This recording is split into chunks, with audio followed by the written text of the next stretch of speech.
तो आज हमें डिस्कस करना है ना, अभी लास्ट कुछ क्लासों से हम लोग सीक्वेंस सीरीज डिस्कस कर रहे हैं, तो आज हम लोग डिस्कस करेंगे वही कॉची सीक्वेंस और उसके कन्वर्जेंस। सो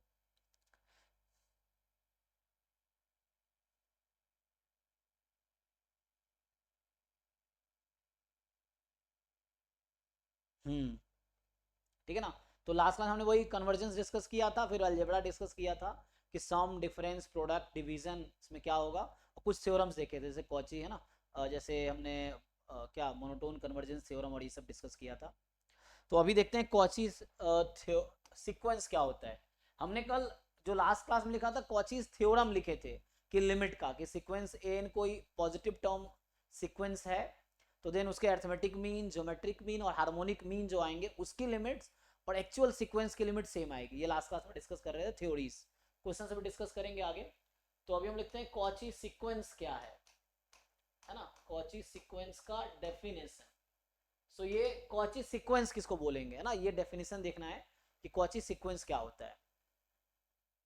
तो क्या करना हमें, कॉची सीक्वेंस डेफिनेशन क्या है। तभी कल बहुत लोग बता रहे थे ना आप में से, तो वही डेफिनेशन तो पता ही है सब लोगों को।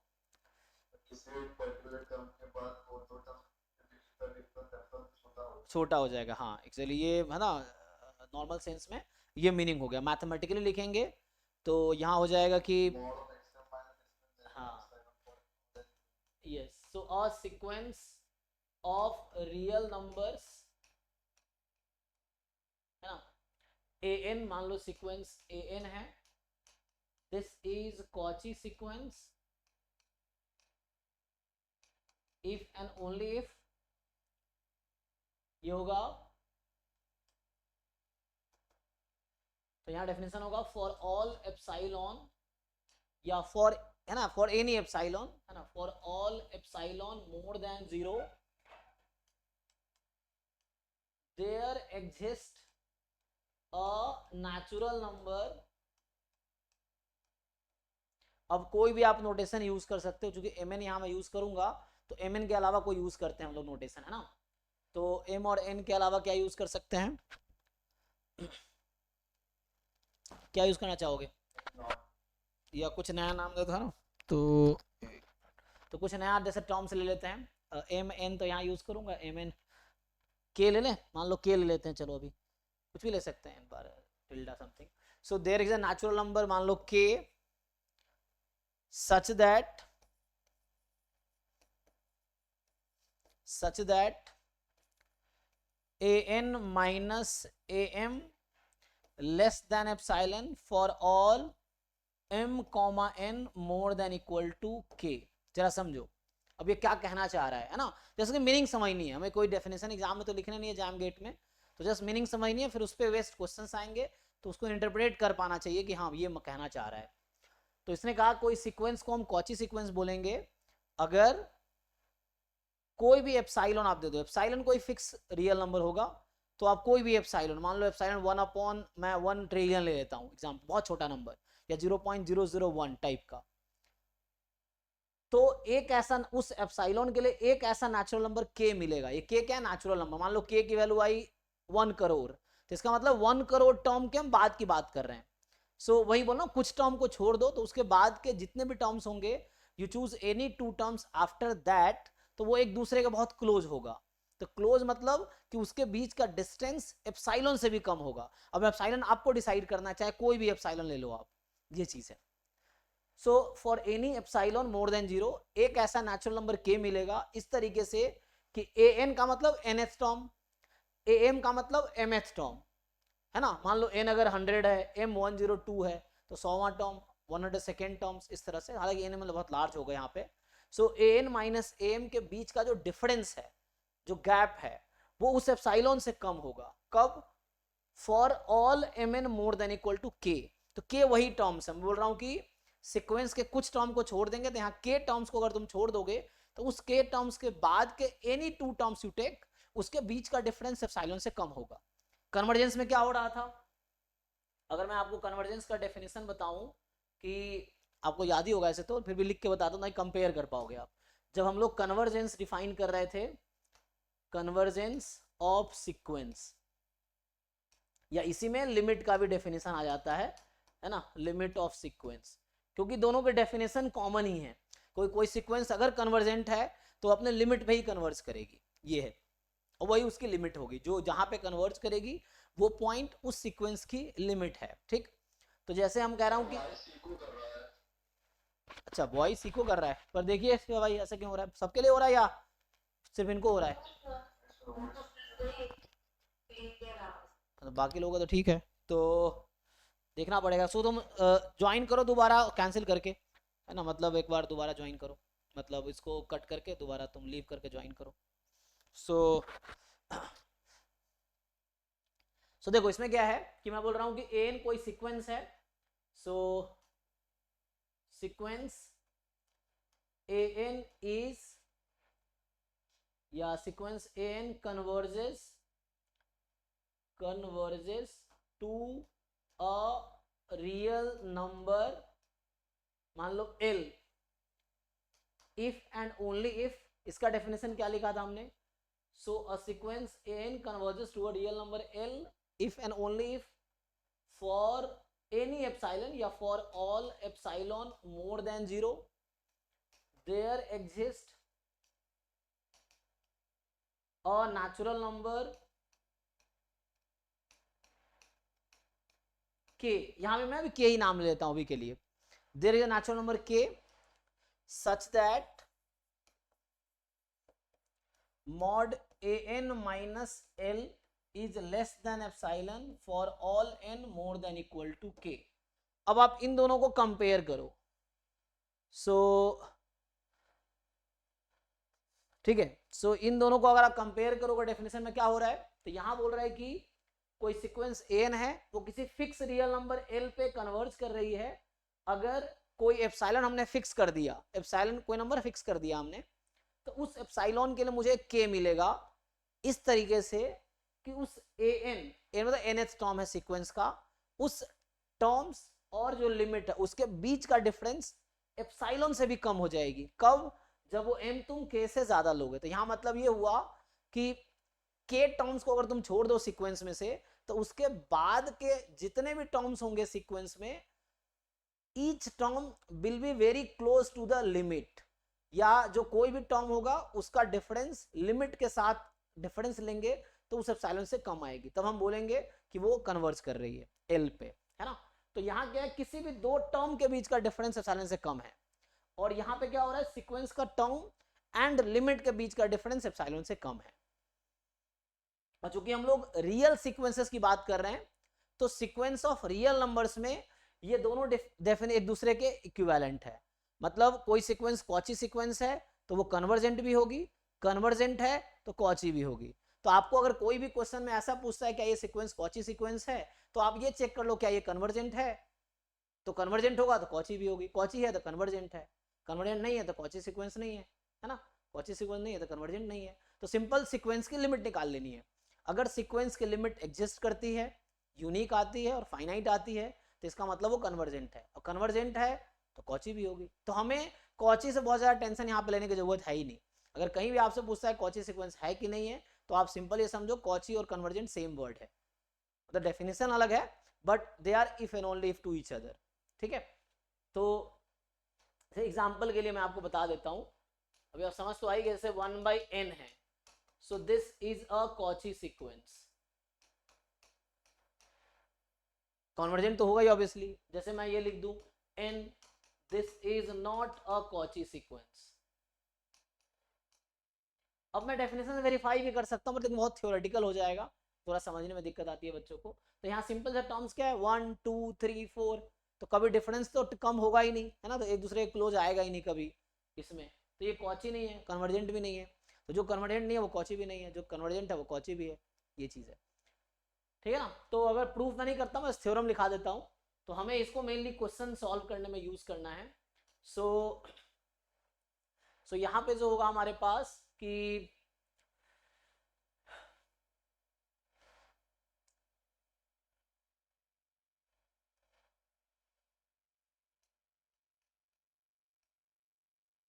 a sequence of real numbers, a sequence of real numbers, ठीक है ना, एक सीक्वेंस है रियल नंबर्स का, So a sequence of real number is convergent या कॉची ऐसे लिखता हूं, is Cauchy sequence if and only if it is a convergent sequence. ठीक है ना? तो आपको अलग से कोई बहुत ज्यादा अलग से कुछ चेक करने की जरूरत नहीं पड़ेगी कॉची चेक करने के लिए, सिर्फ कन्वर्जेंट ही काफी है कॉची बताने के लिए. ठीक है, तो जैसे यहाँ पे 1/n है, इसकी लिमिट एग्जिस्ट करती है ना. So limit n tends to infinity 1/n 0 होती है. तो इसका मतलब है कि 1/n सीक्वेंस की लिमिट एग्जिस्ट कर रही है, फाइनाइट और यूनिक भी है. तो इसका मतलब है कि ये कन्वर्जेंट है. कन्वर्जेंट है तो कॉची भी है, सिंपल. दूसरे वाले में आप देखेंगे कि limit n tends to infinity, ये इंफिनिटी आ गई, और इंफिनिटी कोई नंबर नहीं है, जस्ट एक नोटेशन है. तो इसका मतलब है कि लिमिट एग्जिस्ट कर नहीं रही actually. So limit does not exist. तो इसमें लिमिट एग्जिस्ट नहीं कर रही है, तो इसका मतलब है ये कन्वर्जेंट नहीं है. कन्वर्जेंट नहीं है तो कॉची नहीं है. ठीक है, तो इस तरह से.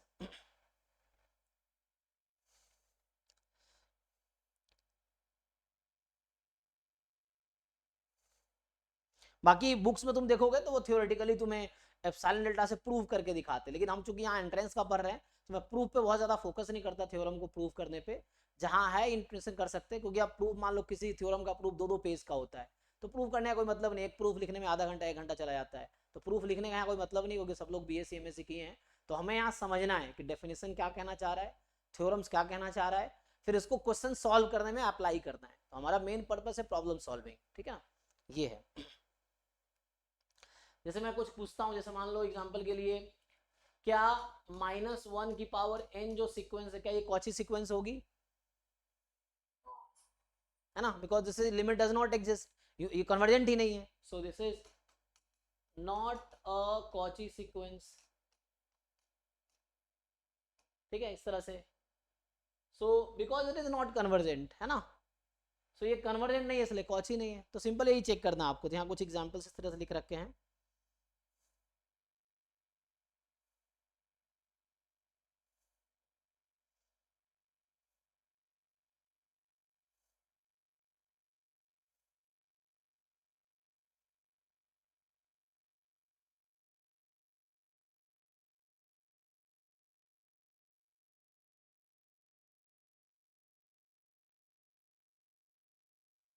Convergent Cauchy, Cauchy convergent.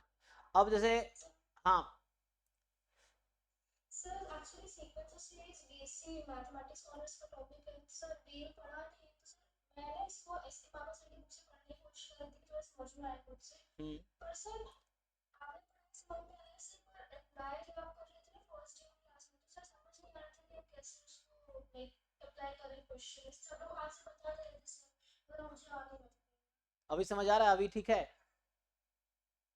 Sir theorem थोड़ी समझ में आ रहा है, अप्लाई नहीं हो रहा मुझसे. क्वेश्चन जैसे को तो आप पूछो ना. जैसे इसके मापा की बुक बहुत अच्छी है, तो क्या करना है आपको, आप उसके डेफिनेशंस पढ़ो, थ्योरम्स पढ़ो. थ्योरम्स के प्रूफ को मत रट्टा मारो. समझ आ रहा ठीक है, नहीं समझ आ रहा स्किप मारो.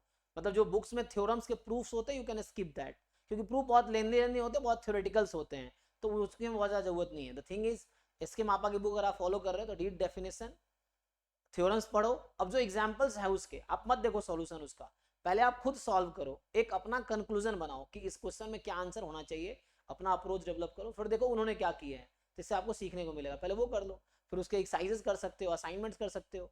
जो हमारा असाइनमेंट्स हैं जनरली इस बार जो बन रहे हैं वो थोड़े डिफिकल्ट मैं बनवा रहा हूँ खुद ही, तो वो जो नए बच्चे उनको डिफिकल्टी होगी, उनको लगेगा सॉल्व नहीं होगा, हो सकता है आपको 10 में से आप 9 क्वेश्चन ना कर पाओ. ज़्यादातर ऐसे ही होगा, जो एटलीस्ट बिगिनर लोग हैं 10 एक डीपी में 10-10 क्वेश्चन में डाले हैं, ताकि एक एक करके जल्दी जल्दी कंप्लीट कर ले बच्चा, है ना, इसलिए मैंने कम क्वेश्चन रखे हैं. तो 500 से 1000 डीपी बनेंगे एंड तक. सो मतलब डिफरेंट लोग बना रहे हैं, तो उसमें ये है. तो आपको क्या करना है, जो नहीं समझ आ रहा, मान लो इसके मापा की बुक में आपको कोई डेफिनेशन समझ नहीं आया, या कोई थ्योरम समझ नहीं आया आपको, या कोई एग्जाम्पल समझ नहीं आया, कोई एक्सरसाइज के क्वेश्चन समझ नहीं आया, तो आप मेरे से डिस्कस कर सकते हो क्लास में भी, क्योंकि क्लास चल रहा है तो इसी टॉपिक का है, तो यहाँ भी डिस्कस कर सकते हो. यहाँ नहीं तो डाउट क्लास अभी 2 बार चल रहा है, अभी 7 से 8 भी लेता हूँ, 11 से 12 भी लेता हूँ. आप डिस्कस, देखो सीखने का मेन तरीका है क्वेश्चन पूछना. जब तक आप क्वेश्चन नहीं पूछोगे आप सीखोगे नहीं, क्योंकि आपके मन में कोई क्वेश्चन आया, आप घर पे पढ़ रहे हो, सेल्फ स्टडी कर रहे हो, तो अगर क्वेश्चन नहीं पूछे तो आप इंप्रूव नहीं करोगे, जैसे पहले थे वैसे बाद में रहोगे। तो जैसे आपको ऐसा फील होता है कि कोई टर्म जैसे आप मैंने पढ़ाए पहले क्लास में, पहला क्लास में थोड़े, क्योंकि थ्योरेटिकल चीजें थोड़ी मुश्किल होती हैं। जैसे बचपन में क्या है, कैलकुलस आसान लगता था 11th-12th में, आपको याद होगा। जब रिलेशन फंक्शन पढ़ाता है टीचर तो मुश्किल लगता है 11th-12th में। उसकी वजह वही थी, रिलेशन फंक्शन थ्योरेटिकल था, और ये जो कैलकुलस फॉर्मूला बेस्ड होता है। तो जो फॉर्मूला बेस्ड चीजें आसान लगती हैं, सीक्वेंस थ्योरी वैसी थ्योरेटिकल है, इसकी सारी थ्योरीज है ना, डेफिनेशन याद करने, थ्योरम याद करने, फिर क्वेश्चन सॉल्व करना है। तो वहाँ थोड़ा मुश्किल, क्वेश्चन वैसे नहीं जैसे कैलकुलस में होते हैं, वैसा तो है नहीं। तो यहाँ आपको बहुत थिंकिंग बहुत ज़्यादा करना पड़ेगा ईच क्वेश्चन पे, तब जाके सॉल्व होगा। तो उससे डरना नहीं है, ट्राई करना है। और जो भी आपको डिफिकल्टी आ रहा है मेरे से शेयर करो। गूगल मीट पे क्लास लेने का यही मेरा पर्पस है, ताकि बच्चा इंटरेक्ट कर सके। वरना ऐप पे मैं अगले साल से ऐप पे लूंगा, इस साल है ना, क्योंकि इस साल बहुत सारा वो हो रहा है, पता चल रहा है मुझे। तो मैं कंट्रोल भी नहीं कर पाऊंगा ज़्यादा बच्चों को गूगल मीट पे, ये है। तो अगले साल से क्लासेस ऐप पे होंगी ऐसा। लेकिन अभी तो आप जैसे पूछो, आपको कोई भी चीज़ इसके में समझ नहीं आती पूछो। जो डीपीपीज हैं ड्राइव पे बहुत सारे हैं, आप देखो लेवल भी अलग अलग होंगे, तो उसको आप सॉल्व करो, है ना। अगर नहीं, मैं ग्रुप में ही भेजता रहता हूँ, तो आप उसको सॉल्व कर सकते हो। अभी जैसे गेट वाले बैच में रैंडम वेरिएबल चल रहा है, यहाँ सीक्वेंस सीरीज चल रहा है, तो दोनों के असाइनमेंट आ रहे होंगे ग्रुप में, बट आप आपका जो चल रहा है उसको सॉल्व करो। तो आप सॉल्व करो और आप क्वेश्चन पूछो। तो आप जो कहना चाह रहे थे उसमें बताओ फाइनली आप क्या कहना चाह रहे थे, तो आंसर मिला कि हाँ। मुझे तरसा समझ से डेफिनेशन थोड़ी समझ में आ रही थी, कन्वर्जन सिखाया था अपने कॉलेज से, समझ में आ रहा है। सिर्फ क्वेश्चंस और ट्राई करूंगी क्योंकि बहुत ही क्वेश्चन है। हाँ, तो जो नहीं हो रहा है तो वो पूछो। जैसे मैं हर बच्चों को यही बोलता हूँ, वो पहला क्वेश्चन जो आपसे नहीं हो रहा है वो मेरे से डिस्कस करो। नहीं तो आप, ये तो वही हो गया ना कि जैसे आप बीमारी से गुजर रहे हैं और आपने बहुत दिनों तक डॉक्टर को बताया ही नहीं, फिर क्या हुआ जिस दिन मरने का दिन आया आप बता रहे हो कि मैं मर रहा हूँ क्योंकि मैं बहुत दिनों से सफर कर रहा हूँ। तो अगर आप बताओगे नहीं तो पता कैसे चलेगा, तो मरना ही है फिर तो। ये चीजें हैं। सो सेम चीज है, जैसे आप बहुत सारे क्वेश्चन कर रहे हो, एक भी नहीं हो रहा है, अब आखिरी दिन में बताओगे कि सर आप मतलब मैं छोड़ रही हूँ प्रिपरेशन, मतलब आपका एग्जाम है, किसी बाकी बच्चे को भी बता रहा हूँ, बहुत लोगों का दिक्कत होता है। तो ऐसा नहीं मुझसे कुछ नहीं हो रहा, मैं सोच रही हूँ छोड़ देती हूँ प्रिपरेशन, तो ऐसा नहीं करना है। क्योंकि हर बच्चा जो आज अच्छा कर रहा है या करेगा, वो ट्राई करता है और उससे हेल्प लेता है ना। ऐसा थोड़ी एक बार मैंने पढ़ा दिया तो आपको सब कुछ आएगा, नहीं आएगा सब कुछ। वो सब कुछ कब आएगा, जब आप एफर्ट्स करोगे। उस एफर्ट्स में क्वेश्चन पूछना भी होता है। तो आपको, जैसे आपको जो भी नहीं समझे, जो फर्स्ट क्वेश्चन, जैसे डाउट क्लास बहुत सारे बच्चे ज्वाइन करते हैं, तो आप भी डाउट क्लास ज्वाइन करो, पूछो क्वेश्चंस।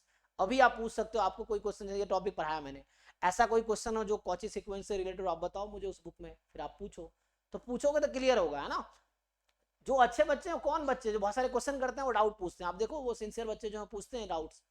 ये है, होता क्या है, ज्यादातर बच्चा एग्जाम के 4 दिन पहले जगता है, फिर उनका 4 दिन में कुछ नहीं होता है, ये चीजें हैं। तो आप अभी जैसे आप पढ़ रहे हो, बहुत अच्छी बात है। आप डिस्कस करो मेरे साथ, जो भी आपको डिफिकल्टी आ रही है वो डिस्कस करो मेरे साथ, है ना।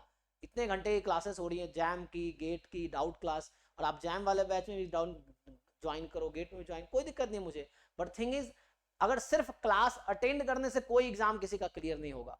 एग्जाम क्लियर होगा क्लास अटेंड करने के बाद, प्रॉब्लम सॉल्व करने से। इवन क्लास नहीं अटेंड करो तो भी कोई दिक्कत नहीं है। द मेन इंपॉर्टेंट आप प्रॉब्लम सॉल्व करो, ताकि आपको अंदाजा हो कि जो क्वेश्चंस है वो आपसे हो रहा है कि नहीं हो रहा है। क्वेश्चन सॉल्व करने के लिए हम थ्योरी पढ़ा रहे हैं, ये सब मैं क्यों पढ़ा रहा हूँ, ताकि आप क्वेश्चन सॉल्व कर सको। तो अल्टीमेटली पर्पस है क्वेश्चन सॉल्व होना। अब आपने पूरे वीडियो देख लिए, क्वेश्चन सॉल्व नहीं हो रहा है, तो मतलब आप नहीं सीखे हो वो चीज जो सीखने की जरूरत है। तो वो एक दिन में होगा नहीं, वो कंटिन्यूअस एफर्ट से ही होगा, एक दिन में नहीं होगा, ये चीजें हैं। तो वो आपको कंटिन्यूअस एफर्ट्स करते रहने, सीखते रहने, सीखते रहने। ठीक है। ठीक है सर। हाँ, यस। तो आप क्वेश्चन पूछो, जो भी क्वेश्चन आपसे नहीं हो रहा है। मैं बाकी लोगों को भी बोल रहा हूँ, द फर्स्ट क्वेश्चन जो आपसे नहीं हो रहा है, डेली क्लास हो रही है, आप क्वेश्चन पूछो। नहीं पूछोगे तो फिर वो घर पे घुट घुट के ऐसे ही मर जाओगे, उसमें कुछ नहीं होगा, फिर तैयारी छोड़ दोगे, एंड में यही होगा। तो थिंग इज, पूछो आप क्वेश्चन, डिस्कस करो मेरे साथ, हाँ, ये है। जैसे कल की डाउट क्लास में, कल किसी का डाउट 10 मिनट डाउट क्लास हुआ, 11 से 12 में किसी का डाउट ही नहीं था, तो खत्म हो गया। जिनके डाउट्स हैं वो पूछते हैं। तो कुछ ही लोग हैं जो रेगुलर प्रॉब्लम प्रैक्टिस कर रहे हैं, बाकी लोग अभी एग्जाम चल रहा है कुछ लोगों का, तो एग्जाम में बिजी हैं, तो ठीक है, एग्जाम भी जरूरी है, वो दो। लेकिन जो भी प्रॉब्लम आ रहा है डिस्कस करो, अगर सच में सीखना है तो, है ना। सो मैं हेल्प के लिए अवेलेबल हूँ, मीट पे क्लास इसीलिए हो रही है ताकि आप क्लियरली पूछ सको, ये। तो चलिए, तो हम लोग जैसे ये है ना, ये हमारे पास कॉची सीक्वेंस नहीं है। थ्योरम्स वही है जैसे हम लोग पढ़ते थे, जैसे मान लो कुछ थ्योरम्स लिखता हूं मैं। सो थ्योरम्स वैसे ही है जैसे हमने कल लिखा था कि कन्वर्जेंट सीक्वेंस इज बाउंडेड। अब एग्जाम में ये ना आके ट्रू फॉल्स स्टेटमेंट आ जाएगा, उसमें ये ना लिखा होगा, वहां लिखा होगा आपका कि कॉची सीक्वेंस इज बाउंडेड। तो दोनों सेम ही चीज तो है, जैसे हमने कहा कि कन्वर्जेंट सीक्वेंस ही कॉची सीक्वेंस होता है, तो ये थ्योरम है, ये भी ओके थ्योरम है। तो एग्जाम अगर ये लिखा है ट्रू फॉल्स चूज कर, ये भी ट्रू है ना। तो कन्वर्जेंट सीक्वेंस बाउंडेड है तो कॉची सीक्वेंस भी बाउंडेड होगी। ये चीजें हैं, जैसे हमने पढ़ा था कि a monotonic sequence, monotone convergence theorem. तो a monotonic sequence is convergent if and only if it is bounded, ठीक। so a monotonic sequence is convergent if and only if it is bounded। अब इसी theorem का अगर मैं दूसरा version लिखूं सो वो हो जाएगा कि a monotonic sequence is Cauchy sequence, है ना, Cauchy sequence if and only if it is bounded, ठीक है। तो इस तरह से सो जहां भी कन्वर्जेंट है वो कॉची होगा। तो जो भी थ्योरम कन्वर्जेंस के लिए आप जानते हो तो वो कन्वर्जेंस वर्ड हटा के आप कॉची वर्ड यूज कर लो तो भी वो थ्योरम ट्रू रहेगा, ठीक है। सो इस तरह से। और जिनको डाउट हो रहा है ना, कल भी एक बच्चा बता रहा था सर मुझसे क्वेश्चन डीपीपी के सॉल्व ही नहीं हो रहे, क्योंकि डीपीपी में क्वेश्चन बहुत मुश्किल है। तो अगर तुमने प्रिपरेशन जस्ट शुरू किया है, इससे पहले कभी प्रॉब्लम ज़्यादा सॉल्व नहीं किए, तो आपसे सॉल्व नहीं होगा। तो कोई दिक्कत नहीं, आप मेरे से डिस्कस करोगे ये क्वेश्चन सॉल्व नहीं हो रहा, तो आपको पकड़ना पड़ेगा क्यों सॉल्व नहीं हो रहा। उसको बहुत सारी वजह हो सकती है। एक वजह है कि आपको डेफिनेशन नहीं आता है, थ्योरम्स याद नहीं है, एक तो ये हो गया, क्योंकि थ्योरम डायरेक्ट अप्लाई करते हैं क्वेश्चन सॉल्व करने में। तो ये सबसे बेसिक दिक्कत हो गई। अगर थ्योरम याद है, डेफिनेशन भी याद है, तो प्रॉब्लम हो सकती है कि आप अप्लाई नहीं करना जानते हो कि यूज कैसे करें इसको, ये है। अगर आप ये भी जानते हो, चलो थ्योरम भी याद है, डेफिनेशन भी याद, तब भी आंसर नहीं आ रहा है, तो मतलब आप बीच में कुछ गलती कर रहे हो, तो उसको ठीक करना है। तो ये सब चीजें हैं, तो आपको देखना है कहाँ पे प्रॉब्लम है, उसको सॉर्ट करना है। और कोई बच्चा जो बहुत अच्छा करता है, ये वही बच्चे हैं ना, डीपीपी मेनली उन बच्चों के लिए जो अभी सॉल्व करे, वो रिपीटर्स लोग हैं या जिनको ऑलरेडी थ्योरीज ठीक ठाक आता है, क्योंकि बिगनर लोगों को जीरो से स्टार्ट करना होगा। तो जीरो से स्टार्ट करने के लिए आप पहले ये जो मैं पढ़ा रहा हूँ उसको कवर करो, फिर स्टार्ट करो, नहीं हो रहा मेरे से डिस्कस करो, फिर जब मैं बताऊंगा तो उससे बहुत कुछ आप सीखोगे, फिर ट्राई करो क्वेश्चंस और आगे।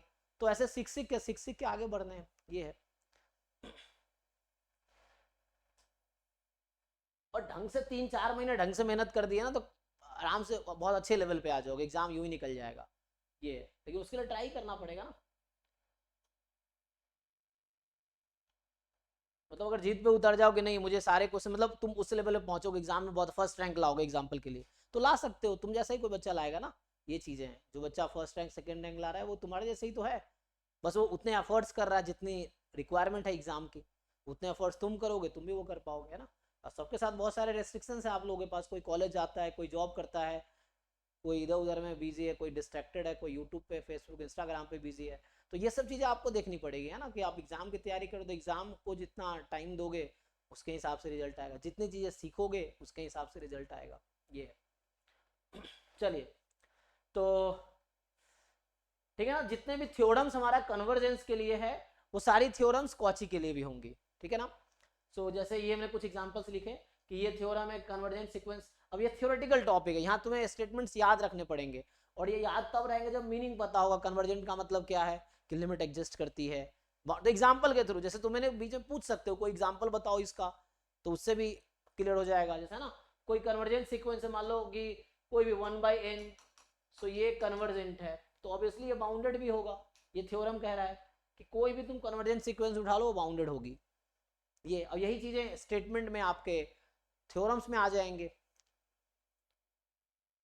पीवाईक्यू सॉल्व करो, मैं खुद एक एक क्वेश्चन कराऊंगा अभी, जैसे थ्योरी जब कंप्लीट हो जाएगा तो जो असाइनमेंट मैंने भेजे हैं उसके क्वेश्चंस मैं कराऊंगा, स्पेशली जो बच्चे ट्राई किए उनके डाउट्स कराऊंगा, असाइनमेंट डिस्कशन जब होगा हमारा। तो ये है, तुम भी तो पूछ सकते हो ना, तुम, मैंने किसी को मना तो नहीं किया कोई नहीं पूछ सकता है। तो पूछेगा वो बच्चा जो ट्राई करेगा, जिसको अच्छा करना है लाइफ में, जो सीखना चाहता है वही करेगा ना। बाकी तो ऐसे आ रहे हैं, क्लास अटेंड कर रहे हैं, जा रहे हैं, इस तरह से हैं। या तो सब कुछ आता है इसलिए डाउट नहीं पूछते हो, या डर लगता है, डरने क्या जरूरत है, ऐसा तो कुछ है नहीं, बस तुम क्वेश्चन पूछो, आंसर मैं बताऊंगा, ये है। इम्प्रूव करना है तो पूछना तो पड़ेगा। ठीक है, देखो तो आगे जो है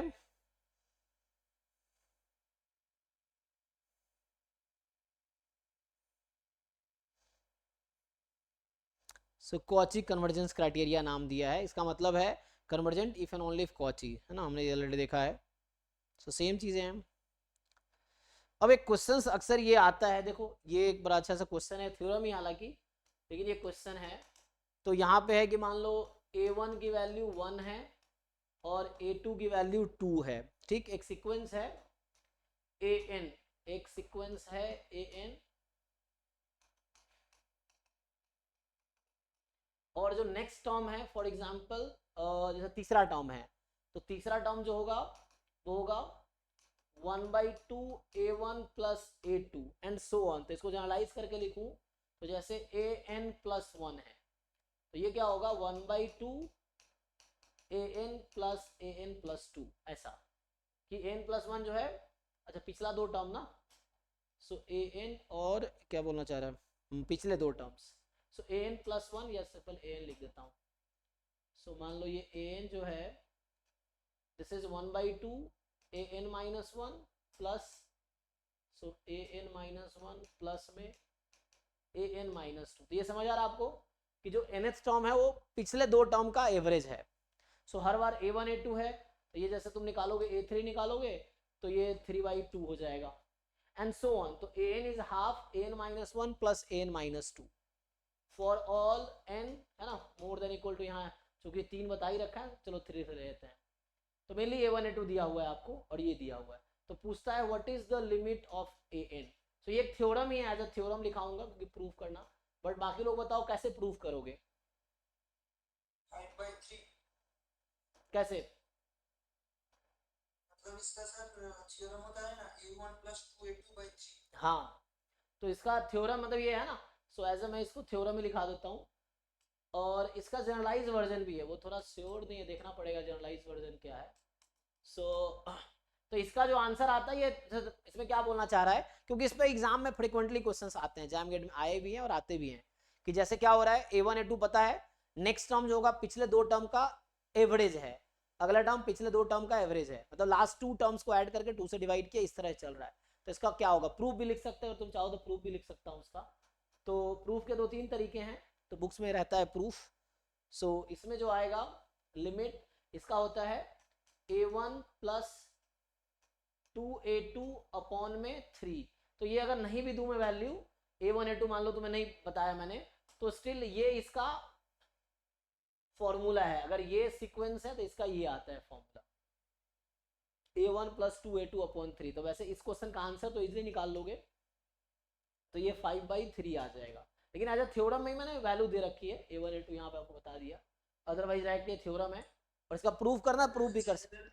जनरल प्रूफ का लिए कोई मतलब कुछ अप्रोच होता है जो दिया हुआ था एक बार बात लिखी था, तो वहां पर मतलब ओनली a1 एंड a2 का वैल्यू अगर प्रूफ है एंड मान उसके लिए दिया हुआ है, बट जनरली ऐसे नहीं किया हुआ। नहीं, वो एक तरीका होता है, यहाँ पे प्रूफ अगर लिखोगे ना तो ये है, मैं बता देता हूँ, अलग अलग बुक में अलग अलग, ये हर बुक में मिल जाएगा, ये सब स्टैंडर्ड क्वेश्चन है। तो यहाँ मैं इसको अगर ठीक से लिखूंगा, देखो क्या होगा, तो ये है 2an इज इक्वल टू, क्या लिख सकता हूँ मैं इसको, an minus 1 plus an minus 2, ऐसा लिख सकता हूँ इस चीज को। अब इसको थोड़ा सा और मॉडिफाई कर रहा हूँ, देखो, तो इसको मैं ऐसा कर सकता हूँ an minus 1 is equal to an minus 2 minus an। क्या मैं ऐसा लिख सकता हूँ इसको? डन, मैं प्रूफ लिख रहा हूँ, अच्छा मैं ये प्रूफ कर रहा हूँ कि ये आया कैसे, तो मैं इसको प्रूफ कर रहा हूँ, ठीक है। मैं प्रूफ ऐसा करना नहीं चाहता, बट फिर भी एक बार देख लो कैसे आया होगा। तो ये प्रूफ आया कैसे, ये अगर मुझे ये दे रखा है तो यहाँ से इसकी लिमिट ये कैसे आती है, तो वो देखते हैं। सो यहाँ से अगर हम प्रोसीड करेंगे तो देखो, हाँ नहीं नहीं, क्योंकि a1 a2 दे रखा है ना मुझे यहाँ पे, a1 a2 दे रखा है, तो ये रिलेशन हम 3 के लिए यूज करेंगे, n को 3 रखेंगे तो ये क्या बनेगी, हाफ a1 प्लस a2। जब आप n को 3 रखेंगे तो क्या बनेगी, मतलब ये थ्योरम सबके लिए वैलिड, लेकिन चूंकि मुझे a1 a2 दे रखा है ना, तो इस वाले, इसको बोलते हैं रिकरेंस रिलेशन, इसको रिकर्सन या रिकरेंस रिलेशन बोलते हैं। तो इसमें हम n को 3 रखेंगे, 1 2 नहीं रखेंगे। मान लो मैं n को 2 रख दिया एग्जांपल के लिए, ये बन जाएगा a1 प्लस a0 तो पता ही नहीं है मुझे क्या है, तो इसलिए हमने n मोर देन इक्वल 3 लिखा है। यहाँ पे n को हम 3 रखेंगे क्योंकि a1 a2 मुझे ऑलरेडी पता है, इसीलिए। ठीक है ना। देखो एक कमजोर बच्चा भी बहुत अच्छा हो सकता है अगर वो सीखना चाहे तो, क्वेश्चन पूछे तो, है ना। जैसे सयानी को मैं बहुत डांटता हूँ हालांकि, लेकिन वो बहुत अच्छा इंप्रूव कर रही है। जब वो आई तो उसको मतलब ऐसा था, लेकिन वो फिर भी वो सीखना चाह रही, तो फिर भी वो उसके बावजूद ट्राई कर रही है। तो ये चीजें हैं कि अगर किसी को सीखना है, आपको तुम्हारे पास रास्ता नहीं है, तो समहाउ बहुत लंबे टाइम तक अगर तुम स्ट्रगल करोगे तो उसके बाद, उस स्ट्रगल के बाद तुम बहुत बेहतर इंसान हो जाओगे, ये है। तो उसमें सफर करना ही है। तो देखो, नहीं तो फिर बाद में सफर करना पड़ेगा, अभी प्रिपरेशन के दौरान तुम अगर स्ट्रगल नहीं करोगे तो। ठीक है, किसका क्वेश्चन? हाँ अभी देखते हैं, पहले इसको कंटिन्यू कर लेते हैं, रुको। तो यहाँ पे क्या करो, इसको अगर फर्दर लिखूं मैं, तो मान लो n को मैं यहाँ पे 3 रख के देखता हूँ ना। सो ये हो जाएगा a3 माइनस a2 बराबर क्या बनेगा, a1 माइनस a2, ये ना। देखो फिर आगे इसको प्रोसीड करो, इसको लिखो। तो मैंने n को 3 रखा, जैसे यहाँ पे, एक मिनट को देखो कहाँ लिख रहा हूँ मैं, हाँ a1 minus a3, correct, oh thank you. हाँ सो मैंने n को 3 रखा, तो a3 माइनस a2 और a1 माइनस a3, ऐसे n को 4 रखते हैं। So a4 minus a3 is equal to a2 minus a4, ये चलता रहेगा। n को यहाँ हमने 4 रखा, फिर n को हमने 5 रखा, ठीक, तो ऐसे चलता रहेगा ये। So a5 minus a4 is equal to a3 minus a5, and इस प्रोसेस को कंटिन्यू करो। सो इस प्रोसेस को कंटिन्यू करो और लास्ट में यही लाइन लिख दो जो लिखा हुआ है, सो ऑन। तो सेकेंड लास्ट में लिखता हूँ, सेकेंड लास्ट लिखूंगा। सो a मतलब n की जगह n माइनस 1 रखो। So an minus 1 minus an minus 2 is equal to an minus 3 minus an minus 1, and the last होगा an माइनस, यही वाला लाइन लिख देंगे, n is equal to n रख रहा हूँ, बाद में लिमिट लगाऊंगा। सो यहाँ से आ जाएगा an minus 2 minus an। Now the question is, इसको ऐड करो और इसको ऐड करो, क्या आएगा तुम्हें देखना है। लेफ्ट साइड को ऐड करना है और राइट साइड को ऐड करना है, क्या मिलेगा आपको देखना है, कैंसिल होंगे टर्म्स। तो now you have to decide कि if you add all the term in the left side, ठीक है ना। तो जैसे इक्वेशन 1 हो गई, equation 2, equation 3 and so on. ये n माइनस 1th इक्वेशन, अच्छा मैंने 3 से स्टार्ट किया था ना, तो उस तरह से एक इक्वेशन ये बनेगी, इस तरह से इक्वेशन लिख रहा हूँ मैं। तो यहाँ n है ना, तो क्या क्या होगा, ऐड करो जरा। देखो यहाँ 3 कैंसिल हो रहा है, 4 कैंसिल हो रहा है, कैंसिल होता रहेगा ना, ओके है ना। तो ये कट जाएगा, ये इससे कट रहा है, ये अगले वाले से कट गया होगा, इस वाले से ये कट गया होगा, चेक करो, क्योंकि ये कट रहा है ना, तो ये बचेगा, और ऐसे ही ये इससे कट गया, तो यहाँ बचा an माइनस a2। ऐसे राइट साइड में बताओ क्या आएगा। सो यहाँ देखो ध्यान से, तो यहाँ क्या हो रहा है, ये a3 इस a3 के साथ कट रहा है, ठीक है। और तो मुझे एक टर्म और लिख देता है यहाँ पे मैं, अगर a6 minus a5 is equal to, so n को मैं 6 रख रहा हूँ। So a6 minus a5 is equal to a4 minus a6, बीच में डॉट डॉट डॉट है। हाँ तो देखो जरा क्या हो रहा है, ये a3 वहां से कटा, ये a4 यहां से कैंसिल हुआ, ऐसे ही ये जो हमारे पास है a5, देखो समझो क्या हो रहा है, ये शुरू में जो a3 था वो इसके साथ कैंसिल हुआ है, जो a4 है वो इसके साथ कैंसिल हुआ है, इसका मतलब ये कैंसिल नहीं होगा अभी, ठीक है ना। ये क्योंकि इसको अगले 2 टर्म के बाद कैंसिल होगा, और ये भी कैंसिल नहीं होगा।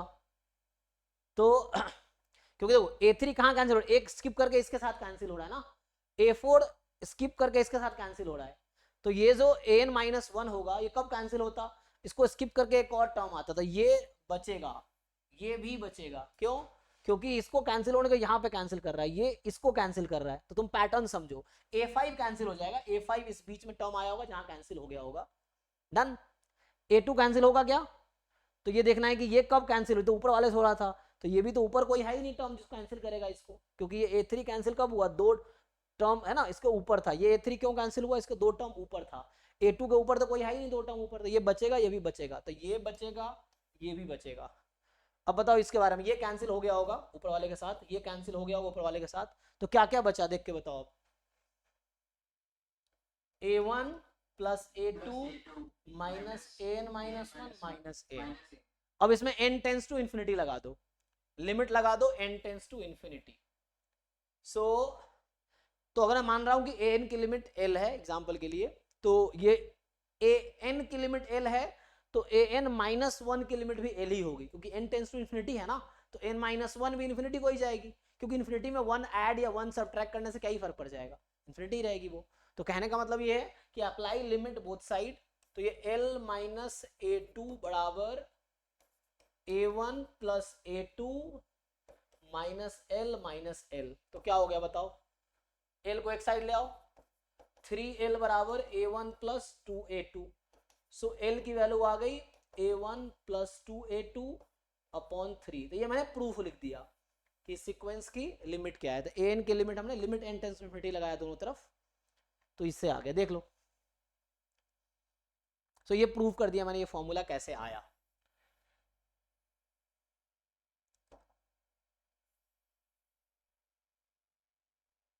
तो ऐसे ही और भी अगर कोई रिलेशन मिलेगा तो हम ऐसे ही कर सकते हैं, ये चीज है ठीक है।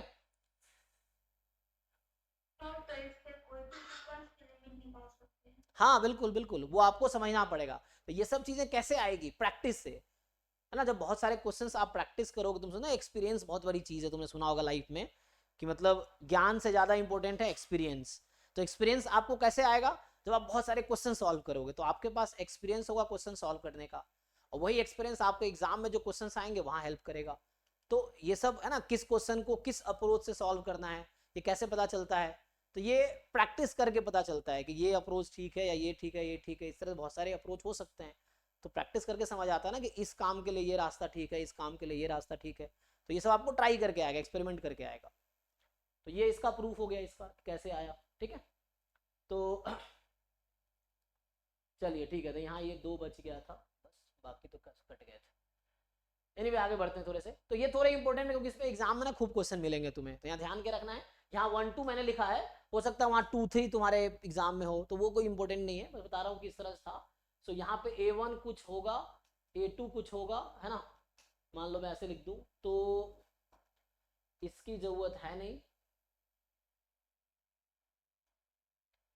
या इसको मैं ठीक से ना फिर से थ्योरम लिख देता हूँ, देखो, तो ये तो मैं समझाने के लिए था, इसको मैं अगर ठीक से लिख दूं तो ये थ्योरम क्या था कि if A1 and A2 are given, मतलब A1 A2 की वैल्यू गिवन है, A1 A2 की वैल्यू गिवन है, एंड ये रिकर्सिव रिलेशन है, AN जो इक्वल है AN minus 1 plus AN minus 2, then तो ये थ्योरम कहता है कि एक तो ये सीक्वेंस कन्वर्जेंट होगी, कन्वर्जेंट प्रूफ भी कर सकते हैं हम, मोनोटोनिक दिखा दे और फिर इसको हम बाउंडेड दिखा दे तो कन्वर्जेंट हो जाएगा, वो भी तरीका है। तो जो ये सीक्वेंस क्या होगा, AN is convergent, actually sequence से बहुत सारी चीजें याद रखनी पड़ेगी तुम्हें, याद इन द सेंस थ्योरम्स के स्टेटमेंट्स हो गए, फिर कौन से सीक्वेंस कब कन्वर्जेंट होगा कब डाइवर्जेंट होगा, ये सब याद रखना पड़ेगा। कन्वर्जेंट एंड जो कहाँ कन्वर्ज करेगी, तो सीक्वेंस अपने लिमिट पे कन्वर्ज करती है, तो लिमिट क्या होगी, सो लिमिट ऑफ AN आएगी A1 plus 2 time A2 upon में 3, तो ये है हमारे पास, तो यही मैंने पीछे प्रूफ किया इसी को एक्चुअली। तो ये इसका और सर इक्वेशन में भी एक रिजल्ट होता है कि AN कोई भी सीक्वेंस की तरह चल रहा है और इन फॉर्म पिछले मतलब थर्ड टर्म में पिछले 2 टर्म का मीन, तो वो AN बिलोंग्स टू 1 and 2 के बीच। अच्छा, वो मतलब ये लिमिट 1 से 2 के बीच होगी AN की वैल्यू, अच्छा हाँ ठीक है। तो उस तरह बहुत सारे रिजल्ट हैं, वो देखते हैं अभी, तो ये कई बार यूज होगा अभी। अभी मैं थोड़ा आता हूँ आगे कि A1 A2 यहाँ नोन होगा ना। तो ये इसका प्रूफ था, ठीक है। ऐसे कई सारे और भी प्रूफ कर सकते हैं हम लोग, तो वो तो देखेंगे क्वेश्चन कैसा है, प्रूफ की जरूरत पड़ेगी तो ठीक है, और नहीं पड़ेगी तो वैसा आप देख लेंगे। सो एक तो ये इसमें बता रखा है ना, ये एग्जाम में कई बार आया भी है। अब जैसे एक सीक्वेंस था तो ये आसान है ना, ये जैसे कई बार ऐसे सीक्वेंस आ जाते हैं कि ए एन बराबर है 1 + 1/2 + 1/3 अप टू 1/n। अब जैसे ऑप्शंस आ जाएगा कि जो ए एन है, तो ये हमने पहले भी डिस्कस किया ना, then a N is bounded, b पूछ लेगा कन्वर्जेंट, सी पूछ लेगा कॉची, डी आपसे पूछेगा मोनोटोनिक। बताइए ये सीक्वेंस क्या है, बाउंडेड है, कन्वर्जेंट है, कॉची है, मोनोटोनिक है? एन है ना, एन दे रखा है, बाकी लोग देख के बताओ।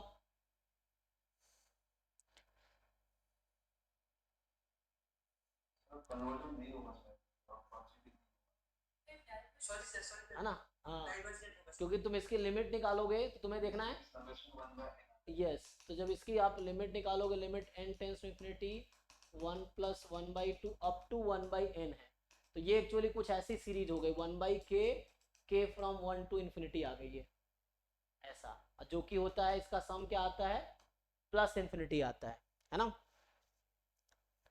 तो इसका सम प्लस इंफिनिटी आता है। तो 1 + 1/2 + 1/3 इसका सम प्लस इंफिनिटी आएगा, 1 + 1/2 square, 1/3 square and so on, तो ये π²/6 आएगा। तो ये फॉर्मूला जो आगे हम यूज करेंगे कई बार, तो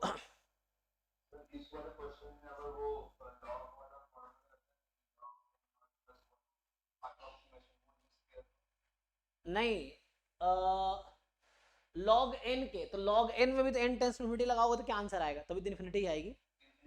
हाँ हाँ, तो वो log n के, n जब वेरी लार्ज है तो ये log n के अप्रोक्स आती है, तो बट वो भी तो डाइवर्ज ही करेगी। हाँ, सो इस तरह से, हाँ बोलो, यस यस मोनोटोनिक होगा, n को 1 रखेंगे तो 1 आएगी। So if you right the terms, अगर इसके हम टर्म्स लिखें, so first term is 1, second term is 1 + 1/2, third term 1 + 1/2 + 1/3 and so on. So when we increase n, the value of sequence increases. So it is monotonic, Cauchy नहीं है, convergent नहीं है, bounded भी नहीं है। क्यों बाउंडेड नहीं, क्योंकि अपर बाउंड इसका इंफिनिटी है ना, ये इंफिनिटी पे अप्रोच कर रही है, तो बाउंडेड तो नहीं है। ठीक है जी, कुछ पूछना है किसी को? तो इस तरह क्या है ना, मिल जाएंगे स्टेटमेंट्स तुम्हें जो चेक करना होगा। तो अभी हमने डिस्कस किया कि कॉची सीक्वेंस का डेफिनेशन क्या है ना, तो Cauchy sequence is equivalent to convergent sequence in R. मैं थोड़ा आगे का बता दूं तुम्हें कि ये सिर्फ सेट ऑफ रियल नंबर में ऐसा होता है, आगे जाके तुम पढ़ोगे एनालिसिस में एक टर्म आता है कंप्लीट फील्ड या कंप्लीट स्पेस, तो याद है, एक तो कंप्लीट एस्टिमेटर हम पढ़ते हैं स्टैटिस्टिक्स में, मैथमेटिक्स में आता है कंप्लीट फील्ड। सो चूंकि आर एक कंप्लीट फील्ड है, इसीलिए कॉची सीक्वेंस यहाँ कन्वर्ज करती है। अगर कोई फील्ड कंप्लीट नहीं होगा तो उस केस में कॉची सीक्वेंस जरूरी नहीं है कन्वर्जेंट होगी, ये है मतलब इफ एंड ओनली, जरूरी नहीं, ये आगे जाकर हायर मैथमेटिक्स में आता है, तो रीएनालिसिस का ही पार्ट है। हाँ, क्या चेंज होता है तो, हाँ मैट्रिक स्पेस में ही आएगा, मैट्रिक स्पेस या वो कंप्लीट स्पेस नहीं होगा with respect to the metric space, then जाके ये नहीं होगा। हाँ, मतलब कंप्लीट स्पेस का यही डेफिनेशन है कि space is said to be complete if Cauchy sequence converges. तो ये डेफिनेशन जो हायर आगे जाके वो रीएनालिसिस में आएगा एडवांस में, तो वो बट जो कि आर पे हम लोग, हमारे पास जो डेफिनेशन है वो आर है, सेट ऑफ रियल नंबर के सीक्वेंसेस है। सो आर कंप्लीट फील्ड होता है, जो कि हमारे सिलेबस का नहीं है, कंप्लीट फील्ड क्या होता है वो सब थोड़े प्योर मैथमेटिक्स का पार्ट है। तो उसमें जाके कॉची जरूरी नहीं कन्वर्ज करे, लेकिन यहाँ पे कन्वर्ज करेगी, कॉची कन्वर्ज करेगी, कन्वर्जेंट कॉची होगी आर में, सीक्वेंस ऑफ रियल नंबर्स में। ठीक है, सो एक टर्म आता है कॉन्ट्रैक्टिव सीक्वेंस, है ना, इसका भी कई बार इस पे क्वेश्चंस डायरेक्टली आता है, मतलब नाम लेके नहीं आएगा, लेकिन तुम इस पे बेस्ड क्वेश्चंस मिलेंगे, तो अगर तुम्हें याद है कि क्या होता है, जैसे हमने कॉची बताए, तो डायरेक्टली टिक कर सकते हो ऑप्शंस, है ना। सो जैसे ये है क्या, सो एक टर्म ये भी लिख लो, सो कॉन्ट्रैक्टिव सीक्वेंस, है ना, ये क्या होता है। सो डेफिनेशन क्या है इसका,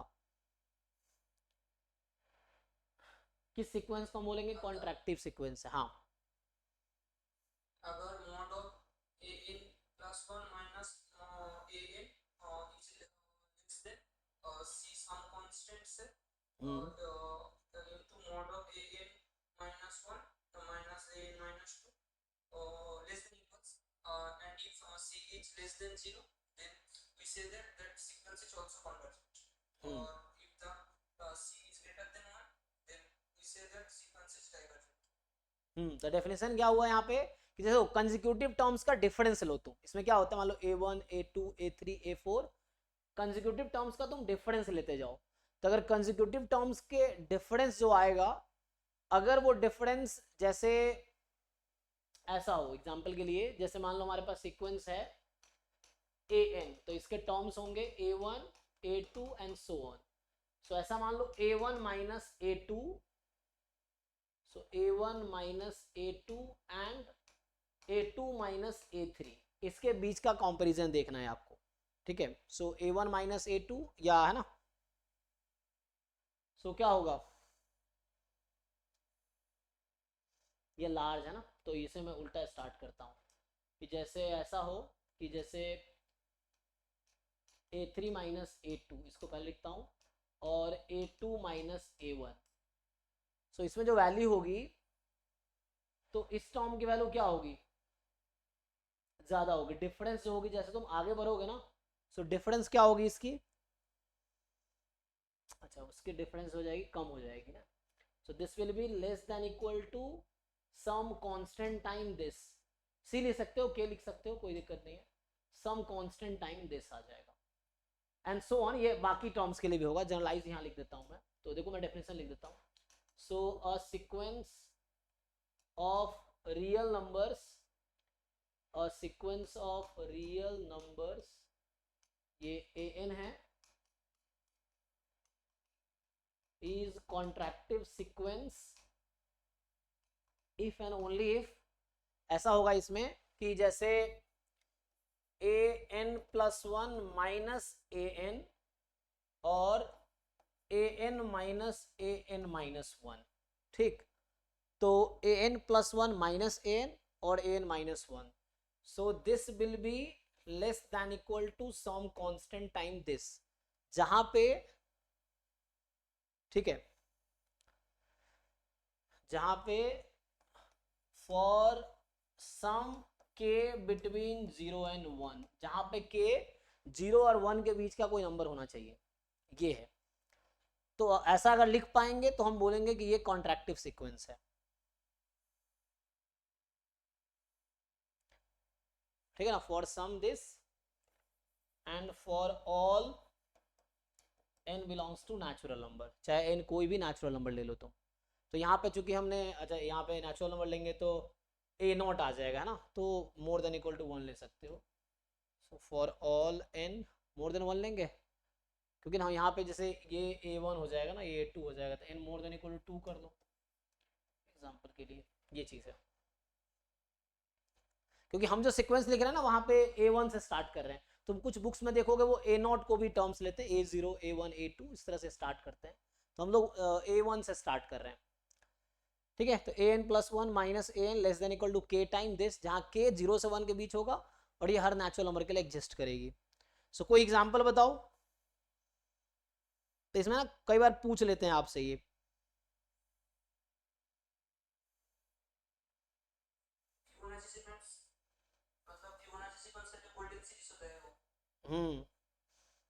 इसको ब्रेक तो कर सकते हो तुम चाहो तो, है ना। सो यहाँ पे हर टर्म में ऐसा रिलेशन मिल जाएगा, फिबोनाची सीक्वेंस को सेटिस्फाई करेगी, और भी जैसे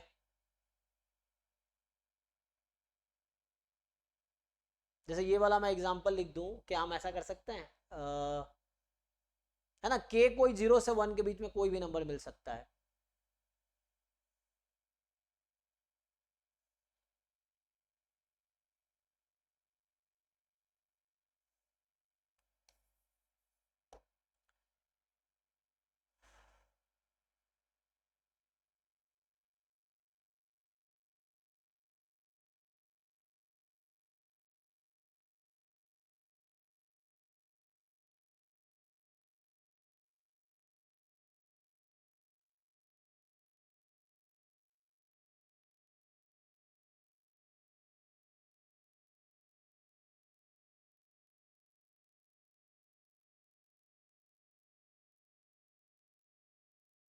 जैसे मान लो ये सीक्वेंस अगर लिखता हूँ मैं 1/2 1/4 1/8, क्या इसको इससे फिट कर पाएंगे बताओ?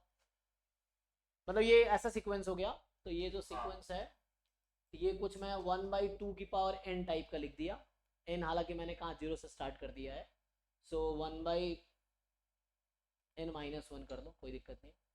n अगर 1 से स्टार्ट करोगे तो ये वाली चीज़ है, तो देखो इसमें फिट कर पाएंगे, तो ऐसा हम बना पाएंगे डिफरेंस।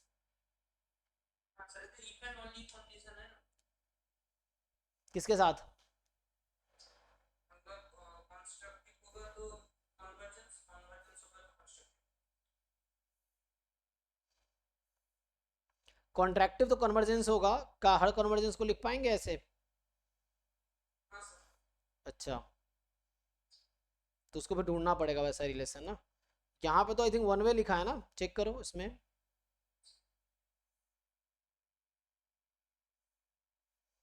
इसमें जो थ्योरम लिखा है इसने क्या लिखा है, यहाँ पे लिखा है every contractive sequence is a Cauchy sequence, मतलब every contractive sequence is a convergent sequence. ये तो वन वे ही है, टू वे के लिए चेक करना पड़ेगा। अभी तो वन वे ही है, क्योंकि इसने प्रूव भी लिखा है वन वे लिखा है। It not follows from Cauchy sequence, this is a convergent, okay.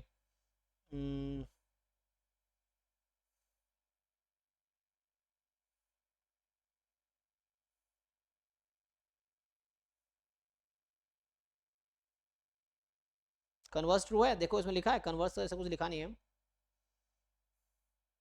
One way तो है, कॉन्ट्रैक्टिव होगा तो कन्वर्जेंस होगा, उसकी गारंटी है।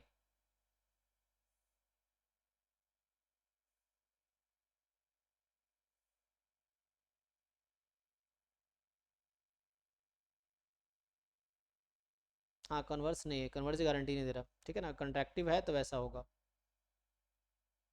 चेक करना, ठीक है ना। तो आगे बताता हूँ, कुछ इस तरह के अगर सीक्वेंस होंगे जिसको आप इसमें फिट कर पाएंगे तो उसमें इजीली वो कन्वर्जेंट होगा।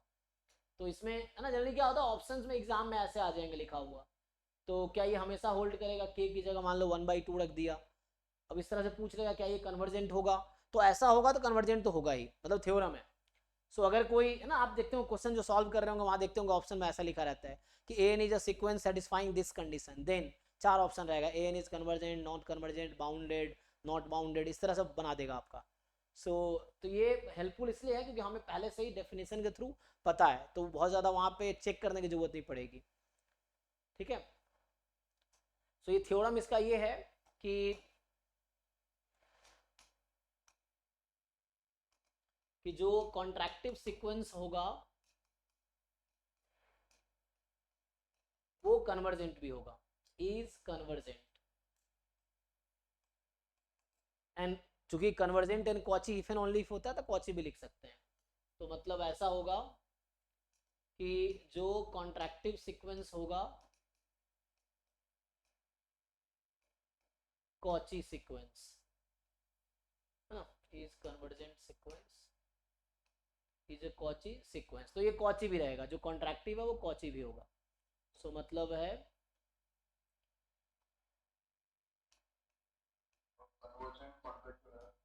हाँ